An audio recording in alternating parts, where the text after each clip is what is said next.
حضرت یوسف علیہ السلام اور زلیخا کا نکاح کیسے ہوا؟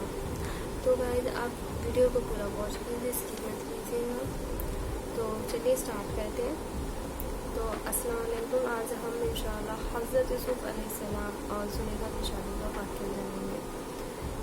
تو حضرت یوسف علیہ السلام ایسا انوکھا واقعہ ہے جسے قرآن کریم میں احسن القصص کہا گیا ہے اور جس کو اللہ تعالیٰ نے سب قصوں سے پیارا کہہ دیا۔ آج میں آپ کو اس کے آگے کا مطلب بتاؤں گی۔ یوسف علیہ السلام اور زلیخا کی شادی کا قصہ سنا رہی ہوں کہ کیسے حضرت زلیخا حضرت یوسف علیہ السلام کی عشق میں مبتلا ہو کر گناہ کی طرف میل ہوئی اور پھر سچی توبہ کے بعد ان دونوں کی شادی ہو گئی۔ شادی کے پہلے رات ان کے لیے دردناک کیوں تھی؟ اللہ تعالیٰ نے ان کے بدن سے کون سے دو پیغمبر پیدا کیے، آج یہی تفصیل بیان کروں گی۔ اور ریل جو کہ تاریخی کتابوں میں زلیخا کے نام سے مشہور ہوئی، وہ بادشاہ تیموش کی انتہائی خوبصورت شہزادی تھی۔ تو علامہ ابن حسیر لکھتے ہیں کہ 9 سال کی عمر میں زلیخا کو حضرت یوسف علیہ السلام کا دیدار خواب میں ہوتا ہے تو وہ اسی وقت ان کی دیوانی ہو جاتی ہے، اور کچھ سالوں کے بعد ان کو یوسف علیہ السلام عزیز مصر کے روپ میں نظر آتے ہیں، اور ان کی قسمت میں ایسے کہ اسی سال عزیز مصر کا رشتہ ان کے لیے آ جاتا ہے اور وہ فوراً شادی کے لیے ہاں کر دیتی ہے، کیونکہ وہ یہ سمجھتی ہے کہ یوسف علیہ السلام عزیز مصر ہے، لیکن اس وقت عزیز مصر پوتیفار بن رہیب تھے، اور شادی کے رات ان کو پتہ چلتا ہے کہ وہ لڑکا نہیں جس سے میں نے خواب میں دیکھا تھا۔ یوسف علیہ السلام زلیخا تک کیسے پہنچے یہ میں پہلے بتا چکی ہوں۔ عزیز مصر کی وفات ہونے کے بعد یوسف علیہ السلام کو عزیز مصر بنا دیا گیا۔ اب ان دونوں کی شادی کس طرح ہوئی وہ جانتے ہیں۔ تو یوسف علیہ السلام زلیخا کی شادی کا واقعہ بڑا ہی عجیب ہے۔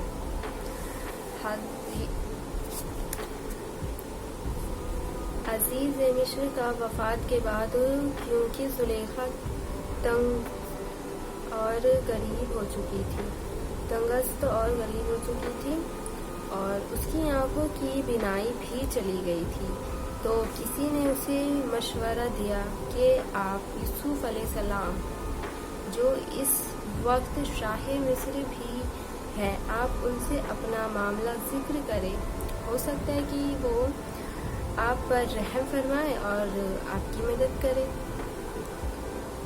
اور آپ کو غنی کر دے، کیونکہ آپ نے بھی تو ان کا خیال رکھا تھا اور ان کی عزت دی تھی۔ تو اس پر کسی اور نے انہیں یاد دلایا کہ ایسا نہ کرنا، کیونکہ ہو سکتا ہے کہ حضرت یوسف علیہ السلام کو آپ کا وہ سلیخ یاد آ جائے جب آپ نے ان پر الزام لگایا تھا، اور ان کے کافی تکلیف کا سامنا کرنا پڑا تھا، اور آپ کی وجہ سے وہ 7 سال جیل میں رہے تھے۔ یہ بات کیونکہ زلیخا خاموش ہو گئی، انہوں نے یوسف علیہ السلام کے پاس جانے کا ارادہ ترار کر دیا۔